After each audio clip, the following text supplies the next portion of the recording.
There's a lot of things we've done. I'll talk a little bit towards the end. I want to spend 5 minutes and then tell you stuff. But we're in the last 2 weeks. So this is our last full week. This coming Sunday, we'll have, homework assignment 6 and online test 6 like everybody else. And then we hit next week, which is a very, very condensed week, because basically in those 4 days, Monday, Thursday, we have stuff that we still to cover. And on Thursday, like, boom. So you'll finish work, whatever on Wednesday, and hit Thursday, you're going to be boom right into the final. So you got to be ready. So let's start with a new chapter. Our final chapter, there is no more after this. And here we're going to be dealing with specific uses of calculus, how you can use derivatives to do stuff. This particular one is going to focus on maximum and minimum values of a function. And what do we mean by that? We're going to, specifically, look at local max and local minimums of a function and how you can get those, absolute max and absolute min.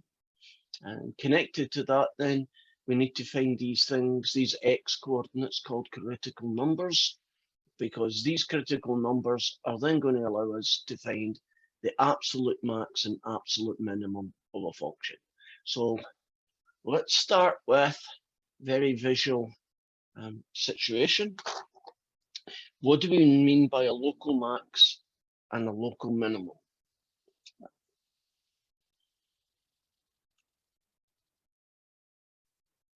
Now, typically, they'll say local maximum value and local minimum value.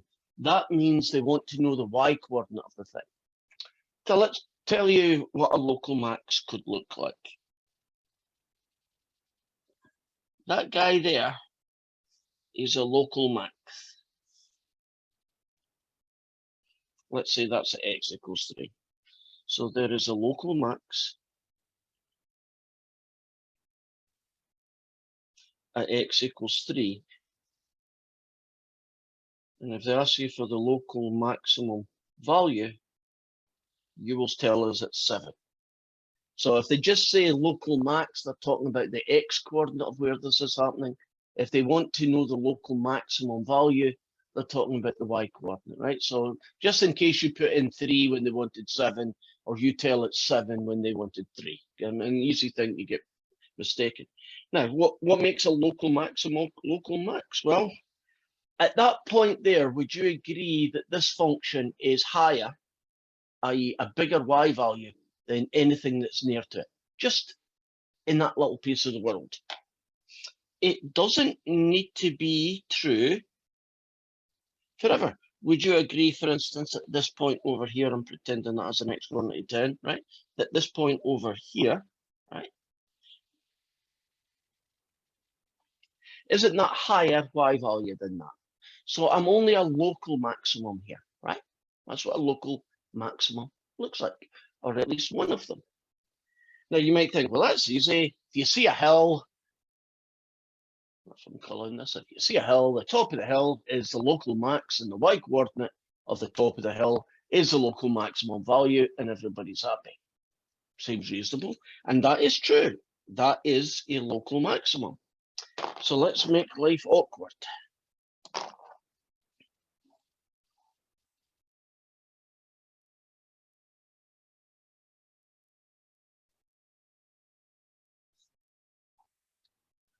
That's not a local max. You ever see the little holes that they sometimes in functions, right? The value of the function doesn't exist at that point. It is no longer a local max. And you might say, well, 7 is the highest value of that hill, which it is, except the function doesn't exist there, so it doesn't count. Now, to make things even weirder, if there was a dot here, which you could have, let's say at 4, that guy is a local max.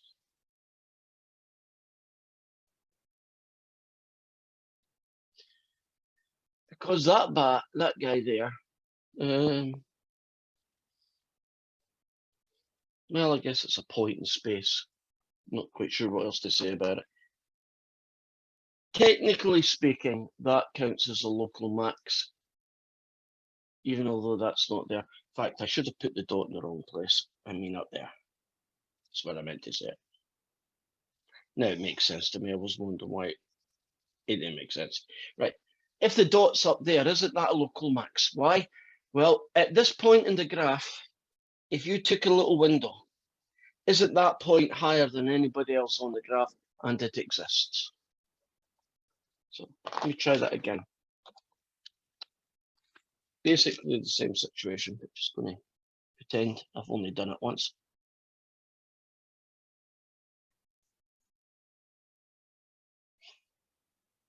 That's a local max.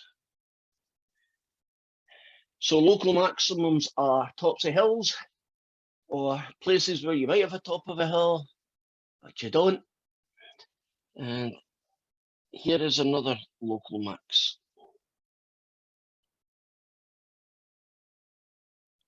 Too high. I have to do it again.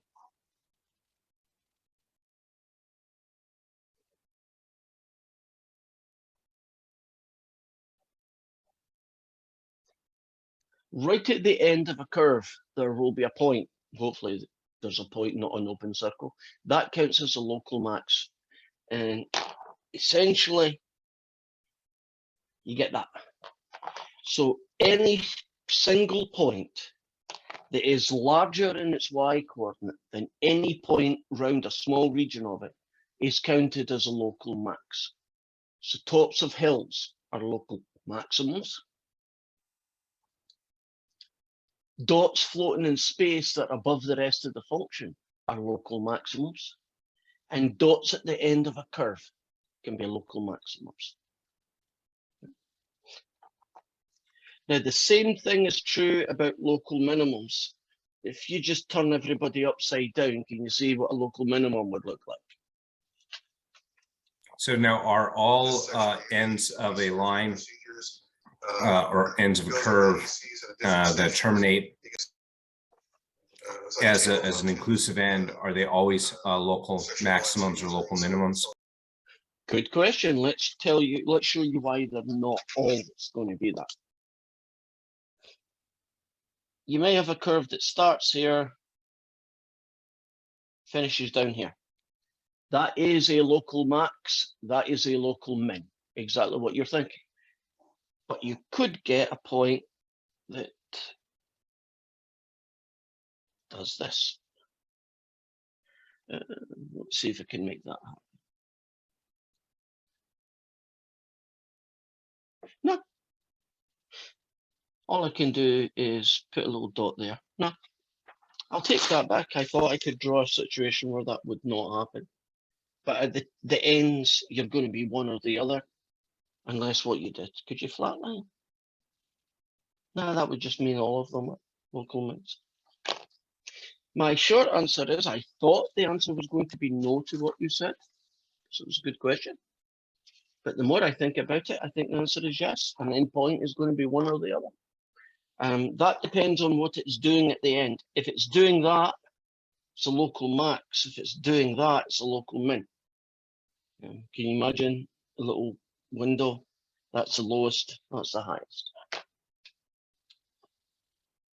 The questions that you get asked like this are all visual and all really quick. And let's just show you what they look like, because I think sometimes that just makes it a little bit clearer.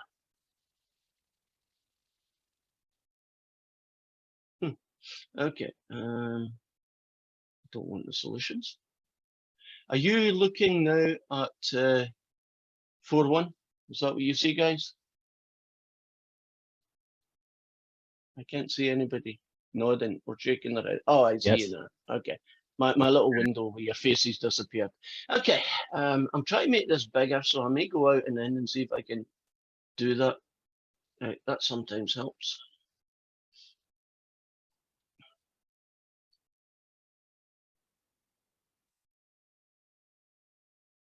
And maybe this time it won't have all the... Oh, good. Right. And now I can make it bigger. Right. In this graph, you're being asked absolute max and absolute minimums, or it's neither. Now, they don't have the word value next to it, which means they want the x coordinates, but that's pretty obvious because they only give you A, B, C, D anyway, right? So here is a curve. Okay.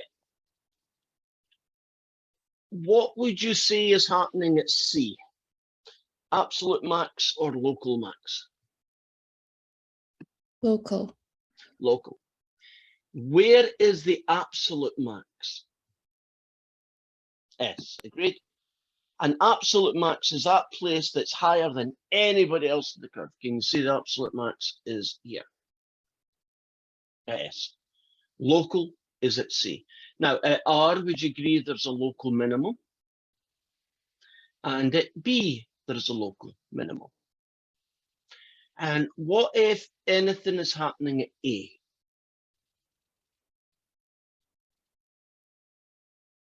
Local.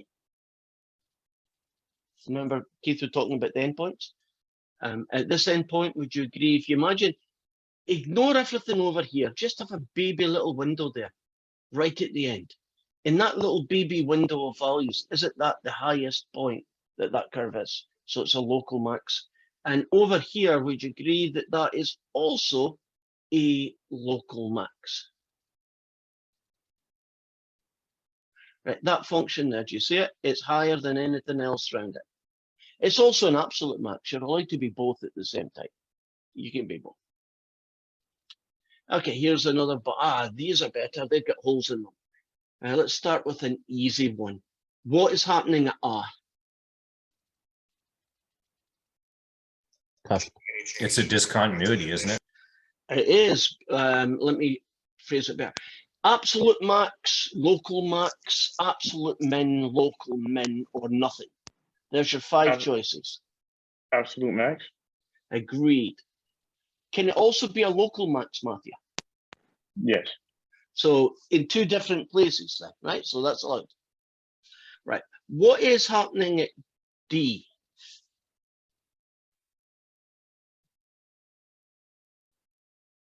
What's happening at D? Local minimum? Correct. But not an absolute minimum. Because isn't that guy away over here at A lower than everybody else? So that's the absolute minimum. Yes. Right. What's happening at B? It's a sneaky one. A local maximum? Yes, it doesn't look like it is because it doesn't look like a hill, but isn't the definition a local maximum is a point on the graph, a localized point on the graph that's higher than any of the points near to it. Would you agree that dot there is higher than any of the points near to it? Right down here they're quite low. On this side they're also quite low. Even though it's not a nice hill, which is what you kind of want to see because they're easy to visualize. You know, a little hill is a local max, a little valley is local min. That's what you get. Okay. This time they're asking for absolute maximum value. The word value, or values if there's more than one answer with it, is the y coordinate. So let's look at x equals 1, right? At x equals 1, you see that little dot there at 3? Is anything interesting happening there? Well, not really. Would you agree that there is no absolute or local max at x equals 1? How about at x equals 4? Is there a local maximum there? Yep. But you don't put 4 in the box. You put the value. You put 5. Right? So if it says absolute maximum value, they want to know the y coordinate at that point, right? They don't want you to tell me it's x equals 4, right? They just want you to tell you 5. So that's an absolute maximum value. Now, absolute minimum. Well, if you look at this shape, to be an absolute minimum, shouldn't you be lower down, right? A lower y value than anybody else. And the only candidate for that would be right over here, right? At the number 1. But that's not allowed. And it's not allowed because some little nasty person put a hole there, right? The function doesn't exist. So what you put in, I believe, is DNE. So sometimes your answer will be that.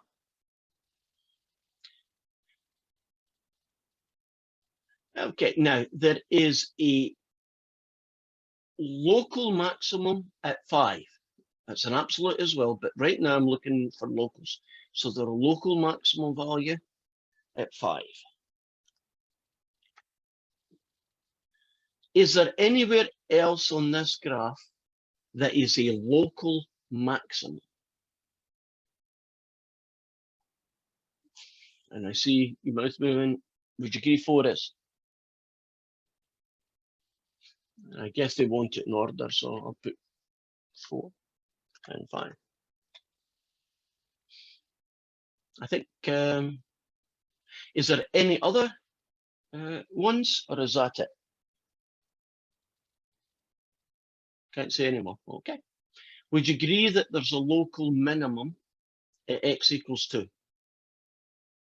So that's a 2. Would you agree that there's another local minimum at 3? So there's a local minimum value of 2. There's a local minimum value of 3. See if that little valley was not there. Can you pretend that just wasn't there? Pretend it went only to here, right? Wouldn't that 2 also count as a local minimum? But you don't put 2, 2, right? 2 covers all of the ones that have 2. Oh, Professor, Yes. when x equals 1, is that a local minimum? That dot there, Yes. right? That point there, if you imagine a little window around it, right? A little window around it. I'm trying to do, can I draw a window? No, you can't. I wish this was paper, I will draw it. Right, give me a second. I'm going to draw a version of what that looks like so I can draw my little tester window.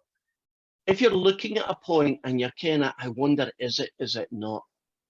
What I tend to do, because I'm a visual learner, is I draw a little rectangle close to that fella. Right, so ignore everything except what's in the window, right?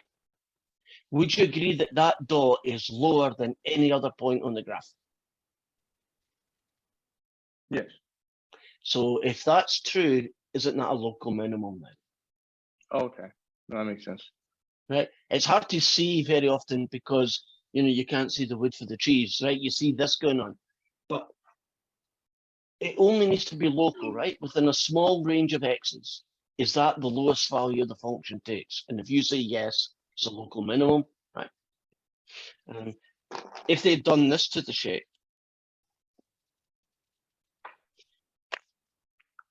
wouldn't that have been a local maximum? Right? And if the rest of the shape looked like this, wouldn't that also count as the absolute maximum?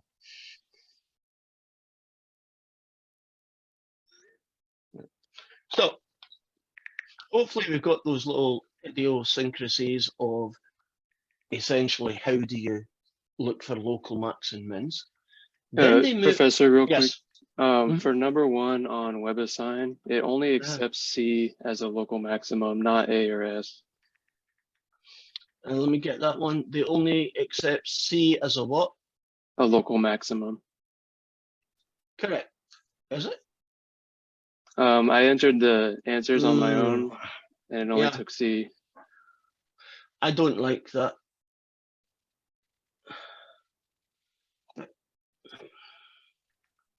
Why is it? I'm okay. Let me go to that picture and do my little thing. No, I'll do a better idea. I'll draw my little picture and see if I agree with them. So this is what it looks like if we're talking about question 1, right?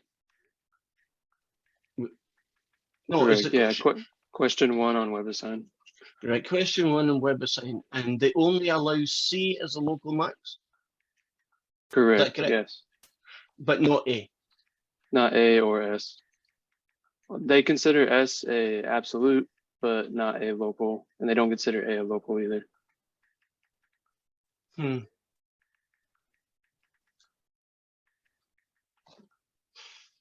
Their definition is different from mine. Uh, You better do theirs to get the points. I would argue over that. I'm not going to get too caught up in it. What I said is correct for the definition that I use for local max and min. Now, if they're not going to use it as that definition, well, I don't have time, but tell me when you go through it, if the other situations like that, whether or not it's consistent. Right, I'll do a quick one. This is 3. Let me put in there a key to 3, and I'll see what we get. Right.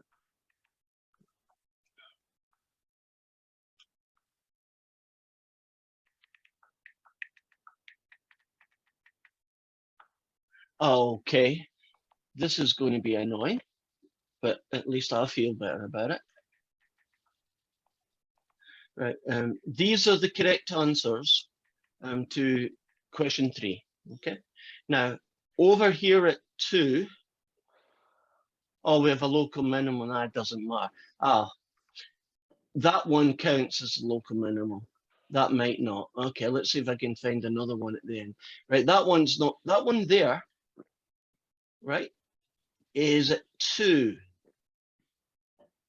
I'll see that one. They count.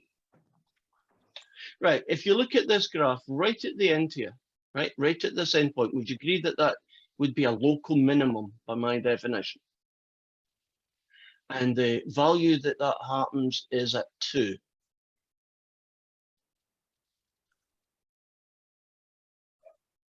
So they're not consistent. Yet I am, right? I would get that answer using my definition. So I can't tell you why they did that. I'm not going to say they're wrong, because you could argue that endpoints are special cases. You know, that's fine if you want to do that. So what I want to do now is move on to the calculus. Well, almost. That's still to come. But let's move on to, here is a function, sine x. We're being asked to sketch it from negative pi upon 2 to pi upon 2. And that's a clever way of doing it. You know, you put little curly brackets just to remind you. That way you only need to do it. If you want to see pi values along the x-axis, then put a step value that is some fraction of pi. You know, pi upon 4, pi upon 3, pi upon 6, whatever you feel like. And that will generate these. Now, if you're looking at that thing now, I will move this fella over. I have no idea what you're seeing. I got a whole lot of windows here. And I'll shrink this up and show you the question. And I'll get rid of those answers. So we can ignore them.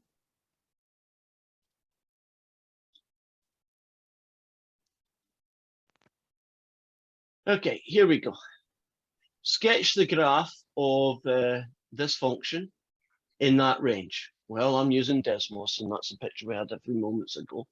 And we're going to put in absolute max, absolute min, local max, and local min. And I'm putting in their key now.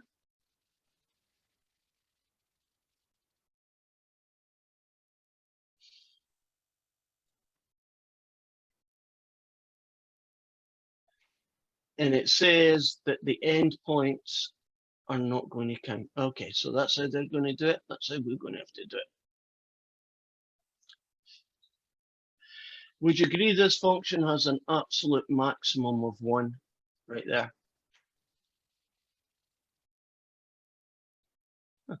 At 1. And an absolute min at -1. And they are not counting endpoints as local max or min, right? So endpoints do not count. As long as you stick to that, everything else I said fits, right? So the points inside will work. They just are deciding that the ends of a function are special cases. And that's the only visual one that we need to do. Now we can do the calculus. Wouldn't it be nice if we could use calculus to find absolute max and mins? Because that's what we're going to use them for. Well, to do that, we need a guy called critical numbers. So this is what they are.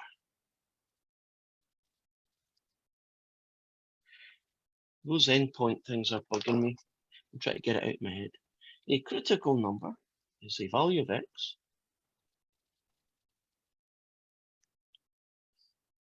where one of these two things is true,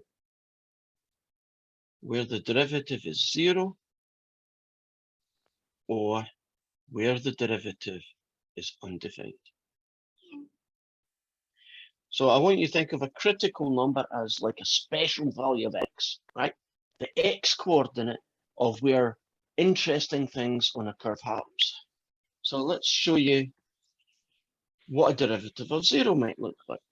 Would you agree that the derivative at the tops of the hills, which is basically the slope of its tangent line, won't they be 0? So if you were interested in absolute max and mins, wouldn't you want to look at hills, right? Tops of hills or bottoms of valleys.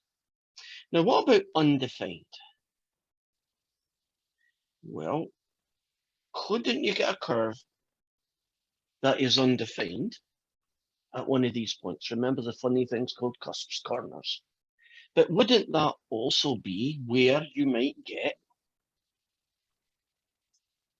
an absolute max or min? So being able to find all the critical numbers is part of the job of finding absolute max and mins of a function. The whole process will go something like this.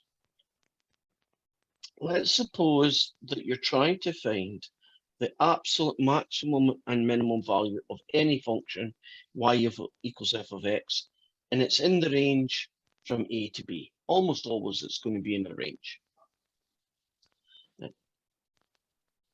Step one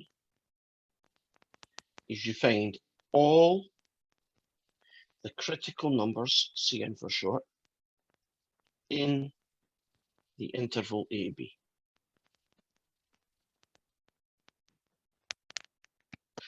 We're not interested in hills that are outside that range, because we're only looking at absolute maximum minimum of that function using x's between a and b.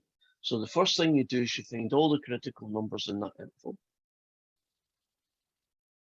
And then step two, you evaluate, just another name of find the value of f of x at all the critical numbers and at x equals a and x equals b, and the largest value will be your absolute max value, and the smallest value, that will be your absolute min value. So that's the process. So we're going to find critical numbers, which are places where the derivative is either 0 or undefined. Once we've found those guys, what we then do is evaluate the function at these critical values of x and the a and b. So the biggest answer you get is going to be your absolute max, and the smallest answer you will get will be your absolute min. And that's pretty much the whole process. So let's get some practice at just doing the critical value part. So here's a very easy one to get into the swing of things. There is a quadratic. We're only going to find critical numbers right now, right? Nothing else. So if you look at this function and you find its derivative, it's 18x plus 1. Would you agree that this derivative can only be zero? There are no values. I'm not sure where we are right now. Are you looking at what I'm writing? Oh, how come I can't see it? There we go. So there's its derivative. We are interested in when is the derivative zero and when is it undefined. Would you agree in this case, it's only going to be zero, right? There's no value of x that's undefined, right? There's nothing wrong with that guy. So we would do a little solution. And the critical number is that guy. So critical numbers are the x coordinates of places where the derivative zero and or is undefined. Suppose I had a function and it was 1 over x cubed. Well, if I want to differentiate it, I'll call it x to the negative 3. And so its derivative is multiply by the power, reduce it by 1. And then make it look pretty. Okay, let's find some critical numbers here. Would you agree that fraction is never going to be zero? Because fractions are zero when the top is zero, so that's not going to happen. But would you also agree, just by looking at it, isn't x equals 0 going to be undefined? And so that would be the place that we would be interested in that one.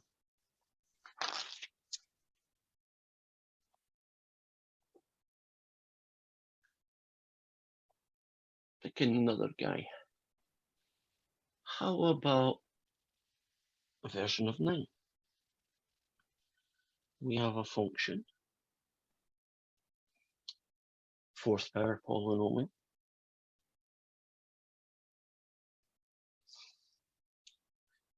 And power rule gives me its derivative.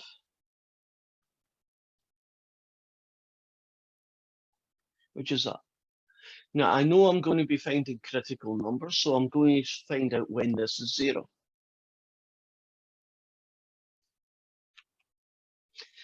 I know just looking at it that it's never going to be undefined, right? So I don't need to go looking for those values of x.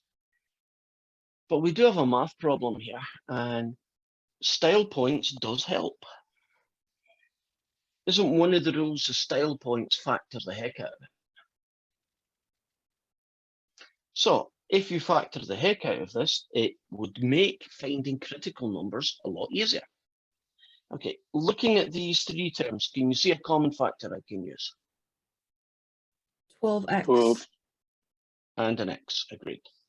Now that gives you an x squared plus a 3x, take away a 4. Now we're still on style points. Not as common, but it sometimes happens that once you take out a common factor, can't you factor what's left? Do you notice this one is going to be a +4 and a -1? So if I was just giving you a normal find the derivative, wouldn't that be your style point version? Now, if you want to make it equal to 0, isn't the answer just x equals 0, x equals -4, and x equals 1? So there's all your critical numbers. Do you see style points has made your life easier when you want to find critical numbers? Are we good? Right. So style points is your friend. Let's do a quotient rule.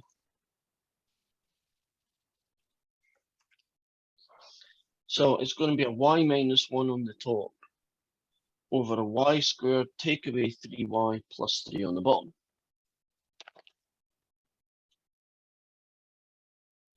And whenever I see a fraction like this, I'm pretty sure I've done enough in my life, and hopefully you have as well, is to realize that this is going to be a quotient rule. Right. So as Cora was saying earlier today, this is the plug and jug part, isn't it? You got a formula, you plug and jug. So you differentiate this guy, you get 1, you leave the bottom alone. Take away, you leave the top, the f of 1, and you differentiate this, and you get 2y take away 3, and the whole thing is a y squared take away 3y plus a 3 all squared. So I've got a y squared, a take away 3y plus 3. Okay, that times that is 2y squared, then you subtract it. That times that is negative 3y, and then you subtract it. That times that is negative 2y, but then you subtract it. That times that is plus 3, but then you subtract it. So we're now into style point world. Oh, that gets killed by that, and that gets killed by that, and don't get totally killed off, but it looks to me like there's a 2y left and a negative y squared.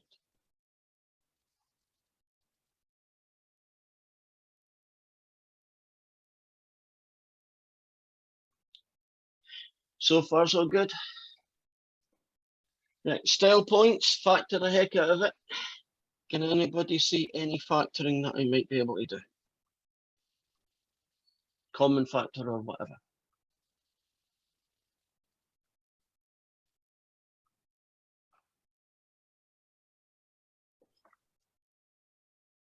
Focus on the top. What could I use there? Y. Okay.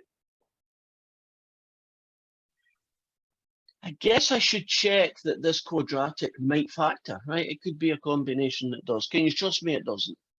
So I don't need to worry about it. And because it doesn't factor, it also means it's never 0. So if you want to look for critical numbers here, anything that makes it 0, which would be y equals 0 and y equals 2,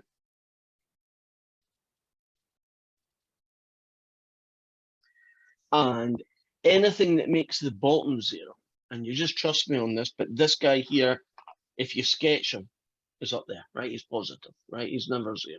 So that's all I got. Can you pretend for the minute that the bottom was maybe a y minus 3 squared, right? Imagine that that was on the bottom. Wouldn't 3 then also count as a critical number because 0 on the bottom makes you undefined?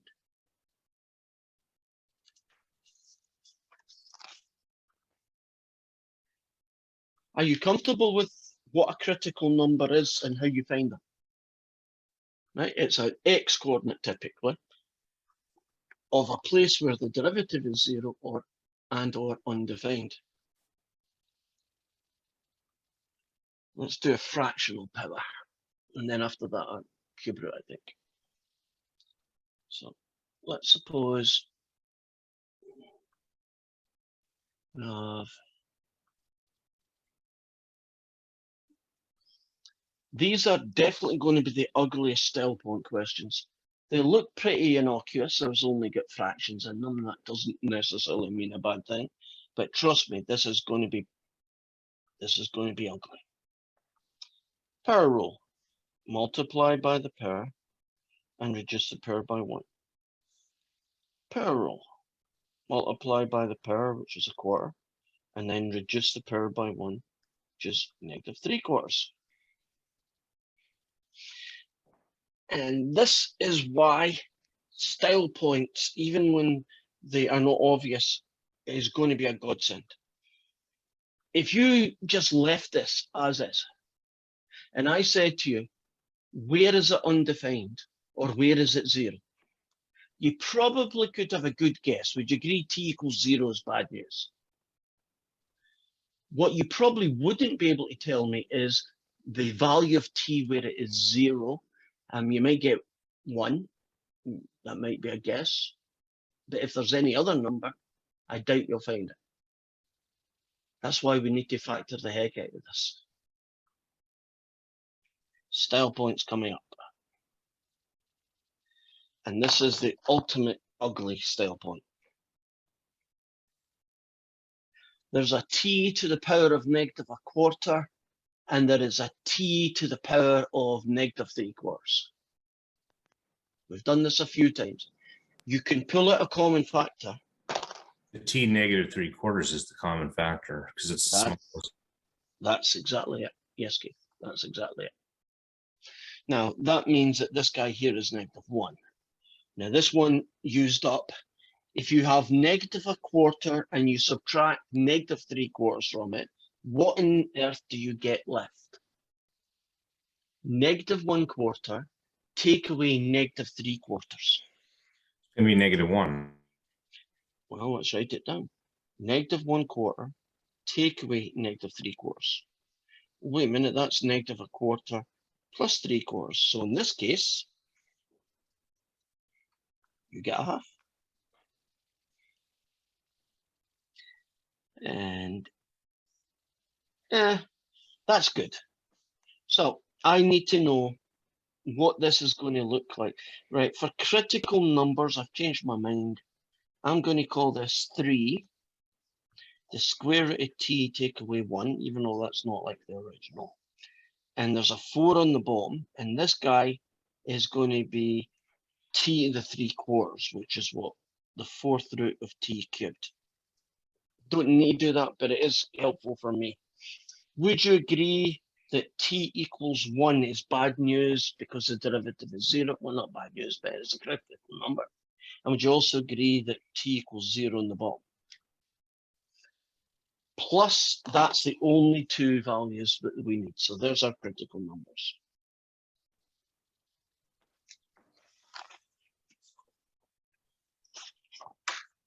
So far, so good. Right. Let's look at, just going to do a square root. Let's do a cube root. Right. Critical numbers of a function that looks like that.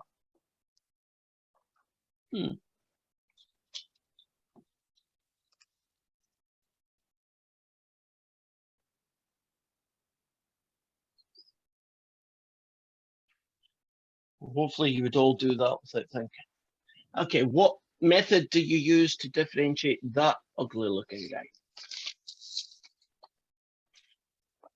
Product rule, quotient rule, chain rule? Chain rule. Chain rule. And would you agree that this is the inside function?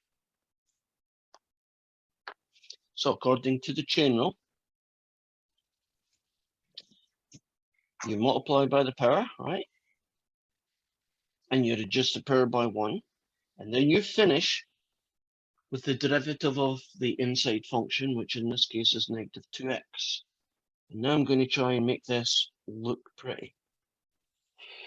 So I have got a -2x on the top. I have a 3, 4 minus x squared to 2/3 on the bottom. -2x on the top. 3 lots of the cube root of 4 minus x squared, right? That's style points. That's what its best version of it is. So let's look for the critical numbers then. The derivative, which is this thing, is going to be 0. Only happens when the top is 0. So there's your first critical number. Agreed? X equals 0.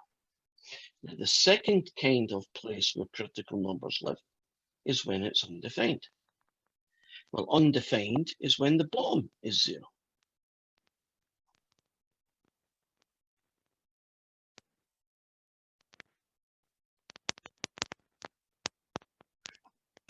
Now you can go through a whole load of math on this, or sometimes, hopefully this is one of the sometimes, you can look at that guy and realize that if this is going to be 0, isn't that the guy that's going to be 0? Right? The cube root bit and the squaring it is not going to make it any less 0, right? So if you want to find out when does this equal 0, you only need to find out when that is 0. And in this case, isn't there a plus and a -2?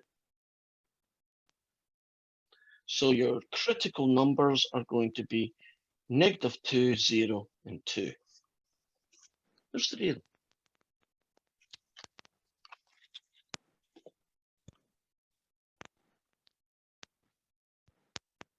So far, so good. Right, let's do an inverse, guy, and then we'll start finding, finishing the process, which is we'll start finding actually absolute maximums. But before that, let's do this fella.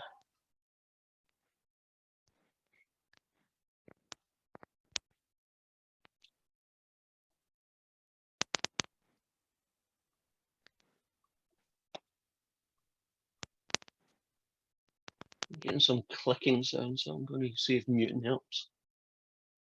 Yes, it does. And I guess I should be consistent with my variables. So f of u is this guy, the derivative. Well, differentiating that guy's -1. Any volunteers? What's the derivative of inverse tan? Be 1/1 plus x squared. Okay, so in this case, the x is a u, but you're correct. And so here is our derivative. Okay, a big gap there, but it's still the derivative. Now I want critical numbers, so I'm going to look at this guy here and say, if it was undefined, the bottom would have to be 0. And there's no way in the world that 1 plus u squared is going to be 0. So I don't need to look for them, right? There are none. On the other hand, this could happen, right? So I need to solve.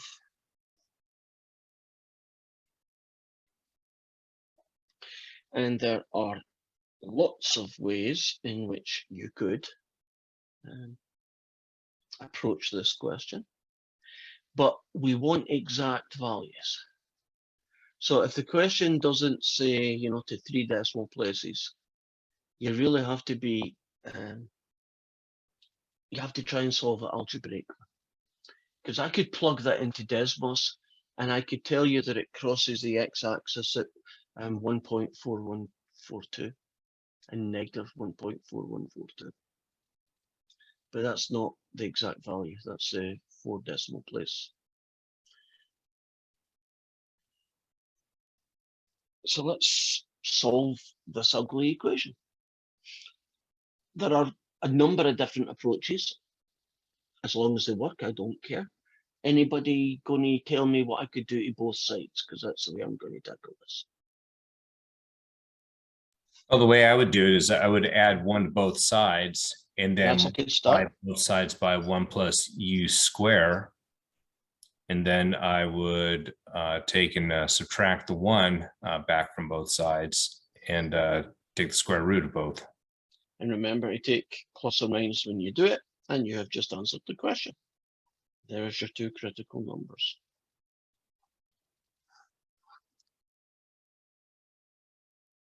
You all comfortable with that? That hopefully was the way you would have tackled it. Not 1.4142, but the square root of 2. But I've already told you at the start how you go about finding all these absolute max and mins. So let's show you the process. Let's pick let's pick 17.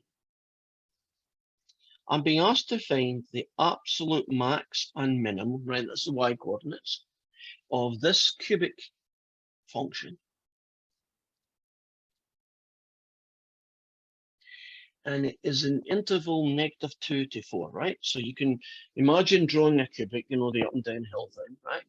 And it's only using values of x starting at -2 and finishing at 4. That's important. So step 1. Let's differentiate. 6x squared, take away 12x, take away 18. I can pull out a common factor of 6,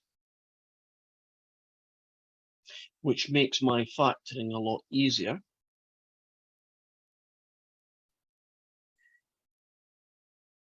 Are you comfortable about that derivative and then its factoring?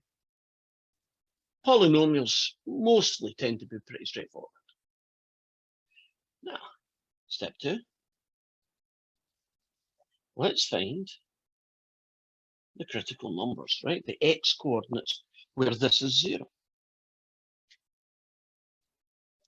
Now, if you've done a good style point, right, you factor that, shouldn't you just be able to write the answer down as x equals 3 and x equals -1? Are you comfortable that that's my two critical numbers, the x coordinates of where this function will be 0?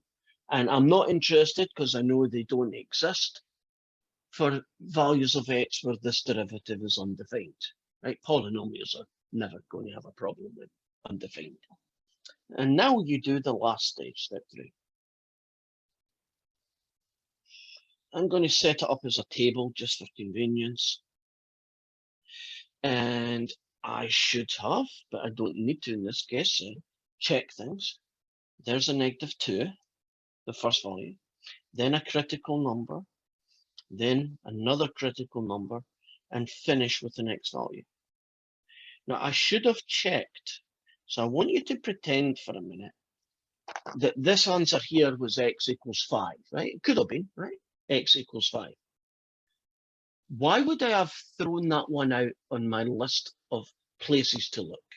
Why is x equals 5 no use? Because it's larger than the given interval. So when you find your critical numbers, because you might find 3 or 4 of them, right? Have a quick look and say, yep, can't use you, right? And only keep the ones that are inside that interval. And sometimes one of these numbers is one of the intervals, and that's okay if that happens. Now, for each one of these, we then find the value of the function. And I would probably resort to a calculator. And so I'm going to go in here and type y equals and put in our function 2x cubed, take away 6x squared, take away 18x, add 3, and then I'll go over to the table, rub out the old stuff, and I would just put in -2, -1, 3, finally 4. And the answers I got were -1, 13, -51, and -37, right? Well, here we go. Whichever one of these is the smallest is your absolute minimum. So here is your absolute minimum.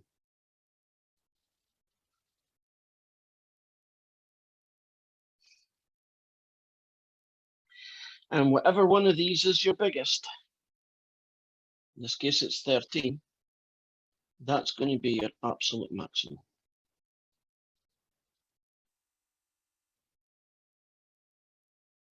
Now you see we got those pretty much by not using Desmos, right? Now you could plug that into Desmos after the event and check that it's right. But this is the method that you would use. And in an exam, I would expect to see this.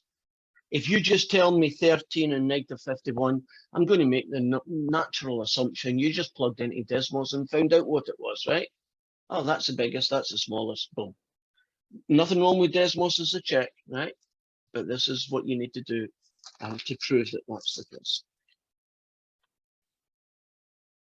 So let's try something a little bit uglier. This is a version of question 18. Functions x plus 1 over x, and we're only interested in the values from 0.2 to 4.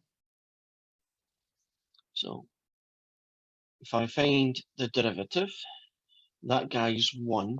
Can you trust me that this guy ends up being -1 over x squared eventually? If you've done enough 1 over x's, you just get used to that. Now, critical numbers. If I'm looking for when is the derivative undefined, would you agree that x equals 0 is your guy? But wait a minute, x equals 0 is not in this range, so don't we throw it out and don't use it? Right?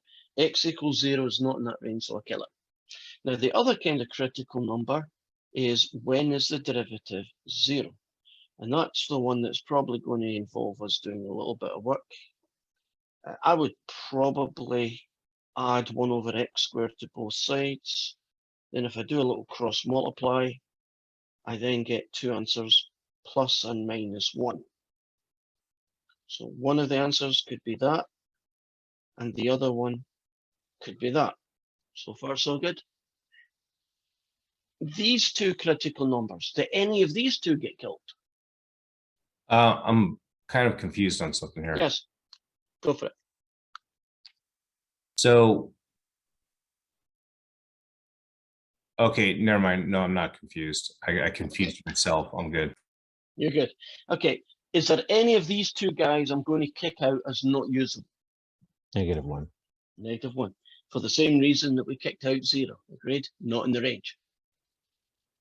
So what I'm left with now, if I could squeeze it over here, is my table of values where I'll be able to pick the absolute max and min from. Well, I'm going to keep 0.2, pretty obvious. I'm going to keep that one. I'm keeping 1, actually, that's the only critical number I keep. And then I've got 4. And I could plug it into my calculator, but I'm going to risk it. 0.2 and 1 over 0.2 gets you 5.2. You plug in 1 and you get 2. You plug in 4, you get 4 plus a quarter, which is what, 4.25.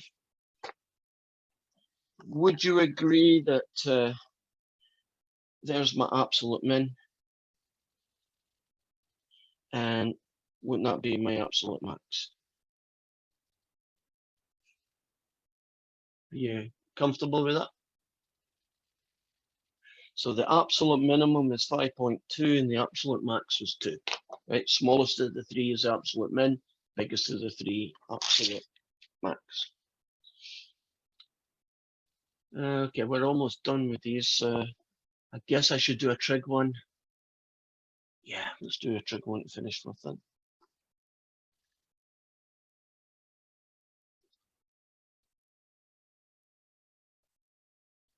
Two cosine of t's plus the sine of 2t. And we're only going to use values of t in the range 0 to pi over 2. And it's the same question as all the others. Find absolute max and find the absolute min. And ready to differentiate. If you differentiate two cosines, you get -2 sines. If you differentiate the sine of 2t, you basically got a chain rule. So you're going to get the cosine of 2t times the derivative of 2t, which is 2. And now we are looking at finding the critical numbers. We could be looking for when is it undefined, but I can tell just by looking that there aren't any. Would you agree that any value of t you could think, won't that be a number? And won't this be a number? I'd only be looking for it if there was a tangent, right? Because they have vertical asymptotes in it, and this doesn't. Now the killer. I need to solve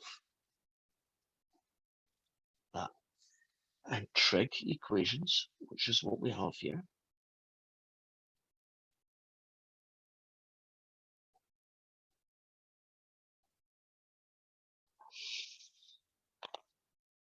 Cause more problems, I think, than any other kind of solve equation situation. Somehow or other, I have got to find the exact value. It's no good you plugging that into Desmos. It's just going to tell you nothing point, 1, 2, 3, 4 or something, right? It's not going to give you exact values. And there is going to be some exact values here. It might be pi upon 4 or something, right? But it's going to exist, right? It's going to be a standard angle. So I need to solve this guy. And the big problem is that I have sines and cosines of different amounts. So I have to figure out how to turn the cosine of 2t into things that only use sine t. And there is an identity that does that. In fact, if you look up the identities for different ways of writing the cosine of 2t, one of them says that. one of them says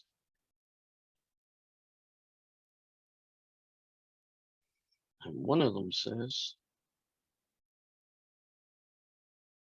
Are these the double angle formulas? yes. So here's the three choices for just the cosine of 2t, right? Just that. And I want to pick one of them. And I want to pick the one that plays well with this guy. And only one of these three plays well with -2 sine t. So who is it?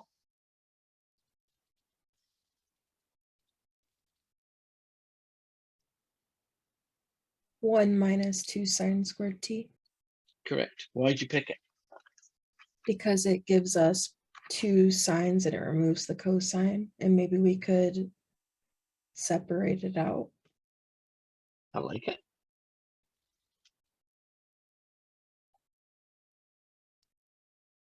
So basically, have you noticed now everything's at least the same trig, right? Everything's a sine t of some kind, right? That's good reason to pick it. Now that's going to be -2 sine t plus a 2, take away 4 sine squared t equals 0. I do not like solving quadratics with negative guys, so I'm going to multiply both sides by -1. And while I'm at it, I'm going to rearrange the order. So I'm now going to have +4 sine squared t, +2 sine t, -2 equals 0.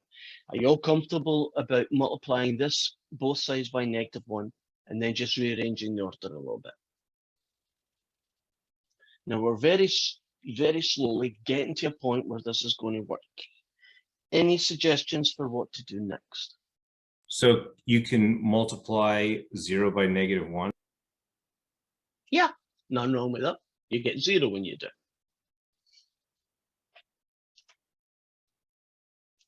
Okay. Any suggestions about what to do here?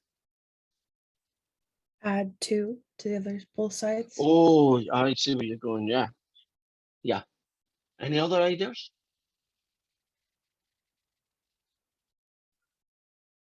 Still involving the 2, but doing it in a different way. Take out the Factor common it factor. out. Yeah, let's take it out as a common factor.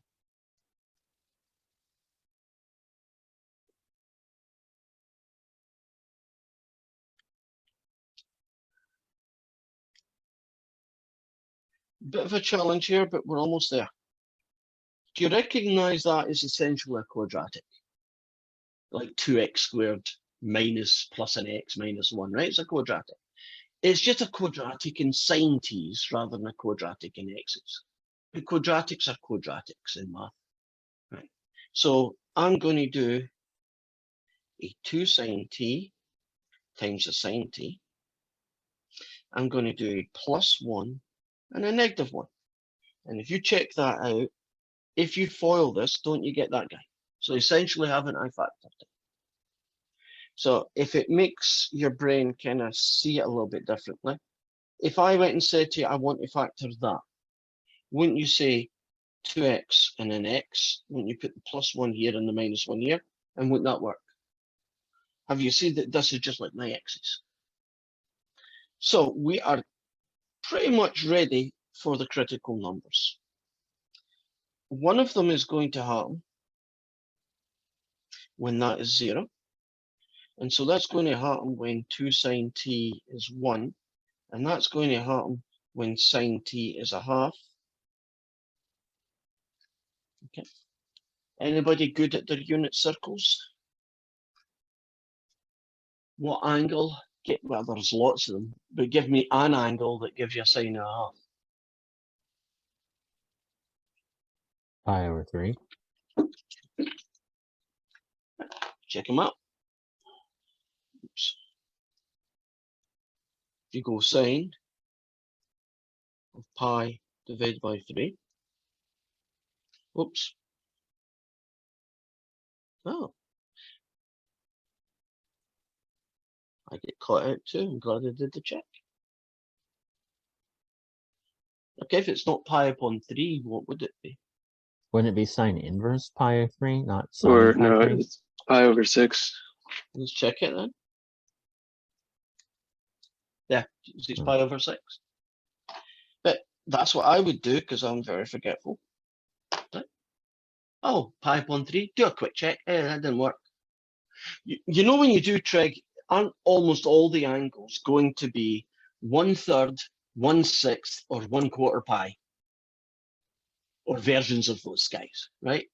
I'm ignoring the pi and the 2 pi because you can do those in your head, right? You know those ones, right? But the ugly ones are 1/3, 1/4, and 1/6 pi, and then you go into the second quadrant and you get 2/3 and 3/4 and so on. But they're all versions of that. Okay, that's this guy. Now technically there's another one, isn't there? 5/6 pi. Great. And actually lots of them. Since we're only allowed to pick in the range 0 to 1/2 pi, would you agree that then that one dies because it's too big? So there's only one critical number here. If you're looking at the second one, that's this one here, you're trying to find out when the sine of t is -1, and the sine of t is -1. Where is that guy going to happen? When is the sine of something -1? 3/2 3 pi. pi over 2. You nailed it. And unfortunately, we can't use it. So we found it to just kill it. So it looks like, after all that hard work, that there's only one critical number that we can use, and that's this guy. And then we would set up our table, and we'd start off at 0, and then we'd do it at pi over 6, and then we'd finish at the other endpoint, pi upon 2, and then we'd find the value of the function. And I'm just going to cheat here and make up nonsense. -3, 5, and 2, right? Just for argument's sake, just random digits. But if that was the answer, wouldn't this be your absolute max? And wouldn't this one, if that was true, wouldn't this be your absolute min? Now you're going to find out what the real answers are, and get your answers that way. Are we okay with it? So trig is just going to be trig, and you just have to fight your way through solving equations in that situation when it happens. So let's get just a little starter on the next section. Oh wait, it's time. Yeah, we got time. And we're going to look now at what's called the mean value theorem. Actually, it should be called Rolle's theorem and the mean value theorem. But Rolle's theorem is just a special case of the mean value theorem, so that's probably why they did it. So let's start with number 1, the first topic in my list, and that is Rolle's theorem. And the 3 conditions that must be met for it to be used, and then how do you use it? Well, this mathematician obviously was called Rolle's. Don't know much about him, to be honest. Looked at very special subgroup of functions. And these are functions that are continuous in some given interval a to b. These are functions that are differentiable.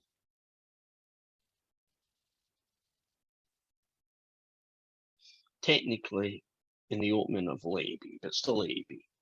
And thirdly, the value of the function at the start is the same as the value of the function at the end.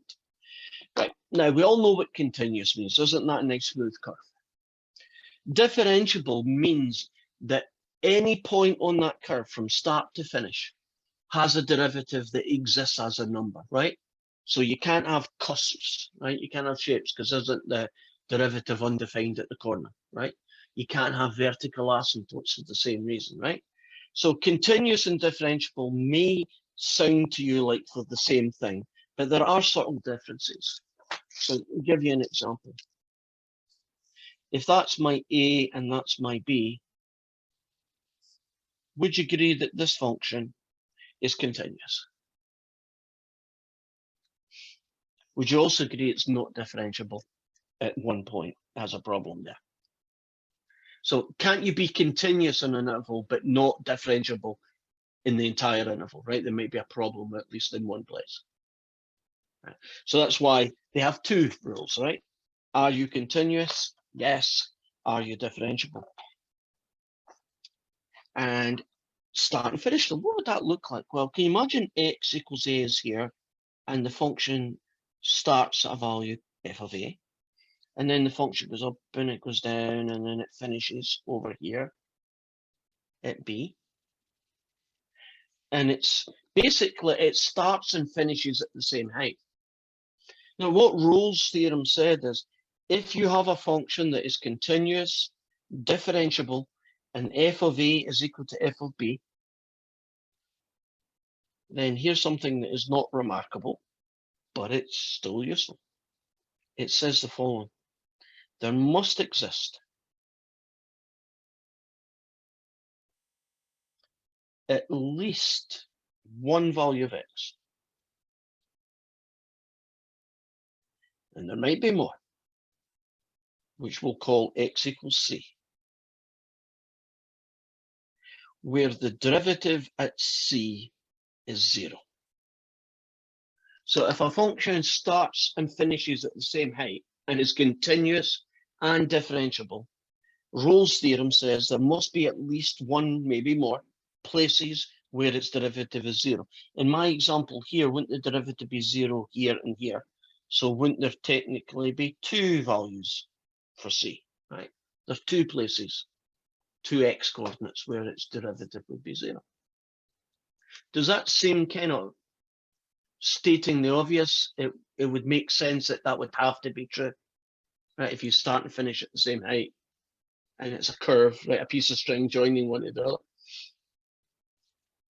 Now, if some of you are thinking, wait a minute, suppose you start there and you finish there, and it's a straight line. Doesn't that break the rule? No. Actually, isn't there an infinite number of points with a 0 slope? So Rolle's theorem is still true, right? There's at least one. You just happen to have an infinite number. So the type of thing you're going to be asked to do is to find these special values of x where the derivative is 0. You don't do too many of Rolle's theorem because that's quite a big restriction, isn't it? That you start and finish at the same height. But here's an example of one.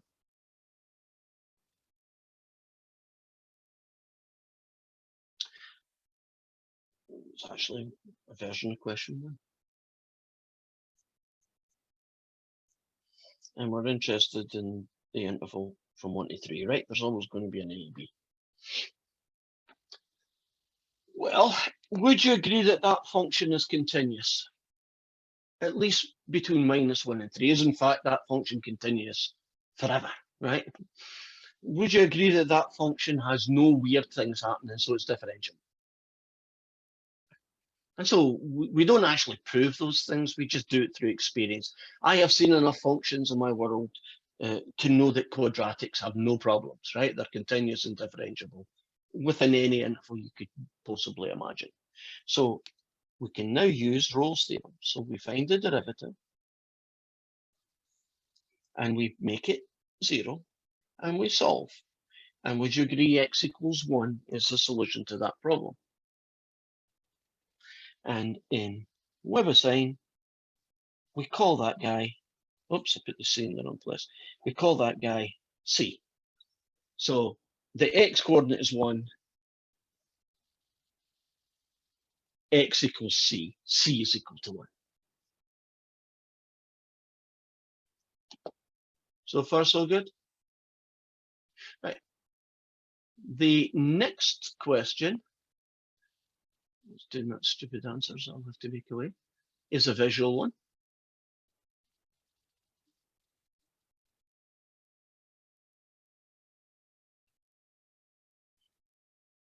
Maybe make this function a little bigger.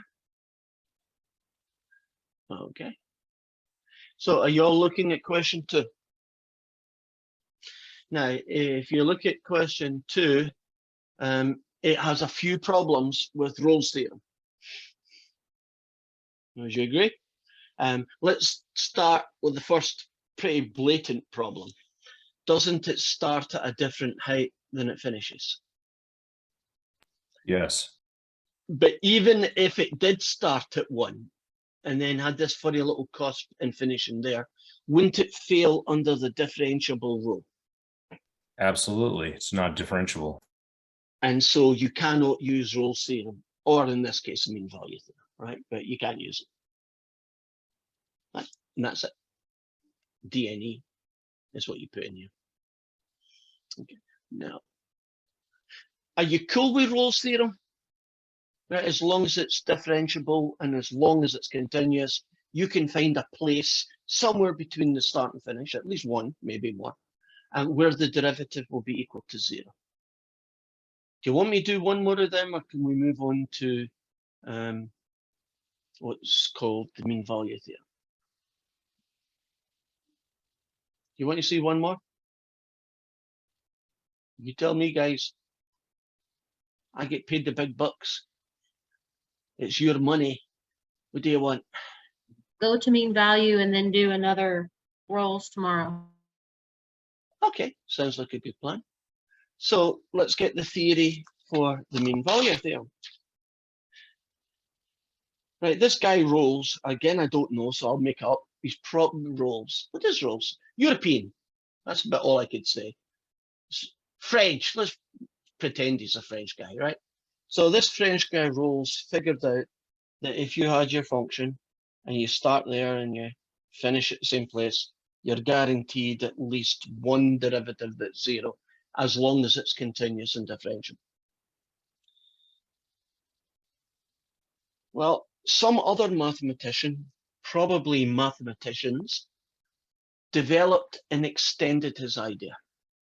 And what they went and said is, well, let's look at a slightly different situation. Let's imagine, because it's more likely to be the case, that the function starts at one value and then finishes a totally different value. Would you agree that's more likely to be the case, right? And this function, and I'm just putting in a random kind of cubic looking guy, looks like that. And this is my function y equals f of x. And the mean value theorem, MMVT, says the following. First, the function f of x has to be continuous in the interval from a to b. Secondly, the function has to be differentiable in the interval a to b. So just like Rolle's theorem, right? You have to be a nice curve, right? You have to be nice and smooth, no cusps, no vertical asymptotes, right? No weird stuff happening. And it says if these two, so you only have two things to prove when it's a mean value theorem. If these are true, then they came up with this. Join the start to the finish with a straight line. Right? Start point, finish point. Now, if I asked you to find the slope of this line, let's call that slope m. Wouldn't it be rise, which is that guy, over the run? Would you agree the slope of that red line is this? And what the mean value theorem says is, and I wish I'd give myself more room, so I'm just moving this up a little bit so I can do that. Mean value theorem says there must exist at least one value of x in the interval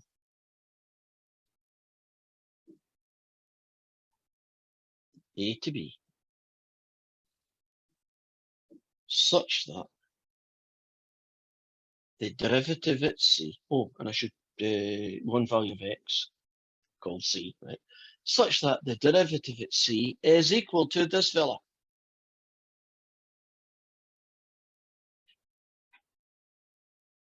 So somewhere on this curve, there's a point on this curve whose tangent line is the same slope as the red line. So if I'm trying to do a judgment call, would you agree there's probably one about there? Judgment call. There's probably another one about there. Don't quote me on that, but does that look about right? That there's two places on this curve that probably has a tangent line the same slope as the red one. And that is the mean value theorem.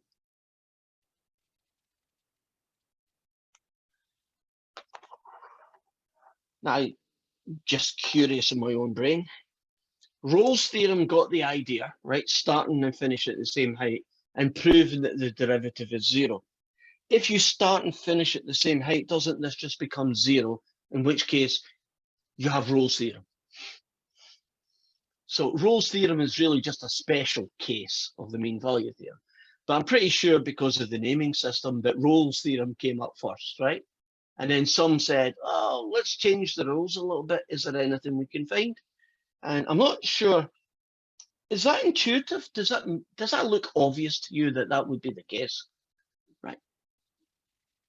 And the thing that's curious to me is that nobody got it named after them. Like Rolle's theorem, Robertson's theorem, right? So all I can think of is that Rolle's published these little things saying, hey guys, this is kind of cool, look what I've done. And then, like everywhere, 40 other guys went and figured out the mean value theorem. And nobody could claim it because, you know, it was too obvious and, you know, nobody's going to get the credit for it. So there's a made up story for why it doesn't have a name. It's just called the mean value theorem. Now, if you don't leave quite yet, please, but why don't you put your names down while I get something I want to show you set up?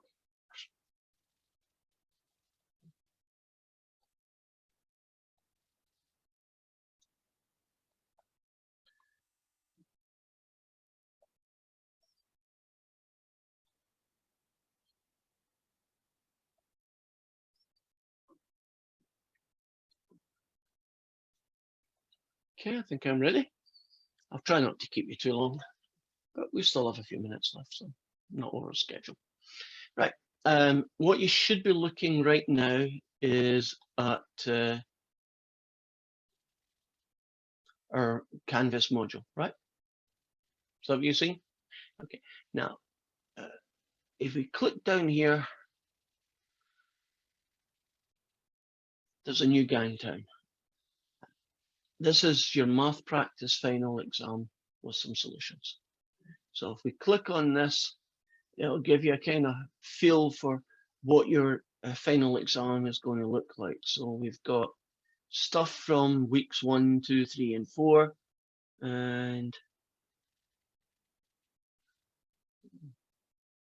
we get stuff here that is from the later sections. If I scroll down,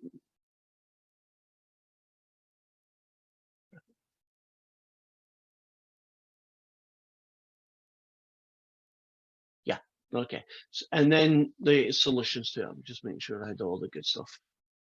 So it just give you an idea. Now, you know that your final exam is going to be on Thursday. You all know that it's going to have the same window of time. This here is just a resource which you can choose to use or not.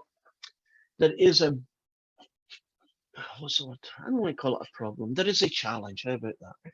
There is a challenge coming for you. We have less than 2 weeks to go.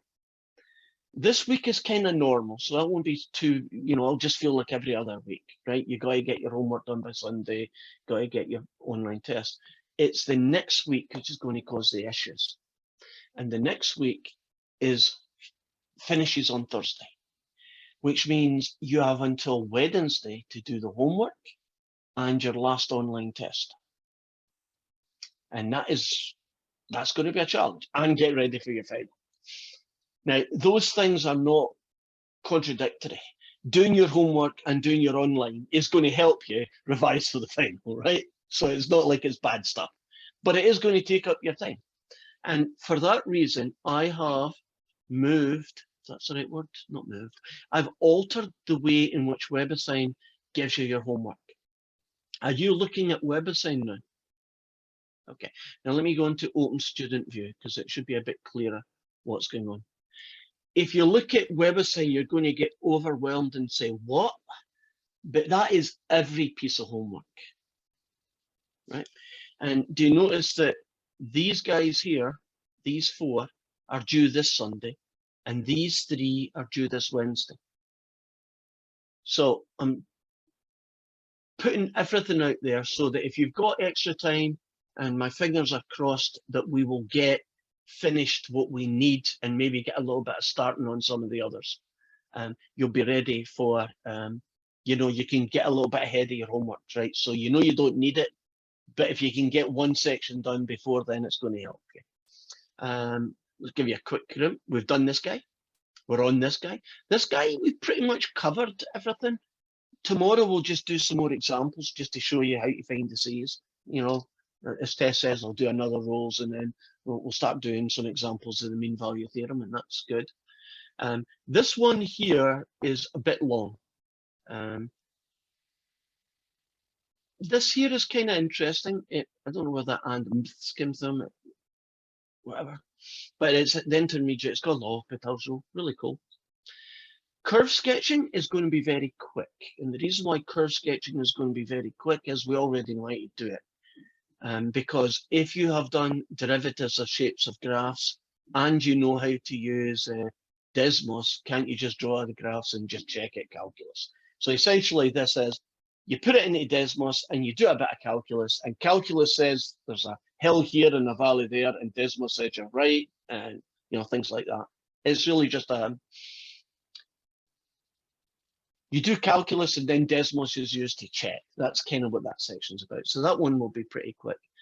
Optimization is a pain in the butt, but it is challenging.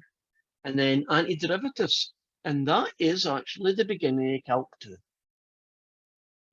So we actually do a tiny little overlap where we tell you how to find what are called antiderivatives. So that's what's going to happen over the next 2 weeks. You have no life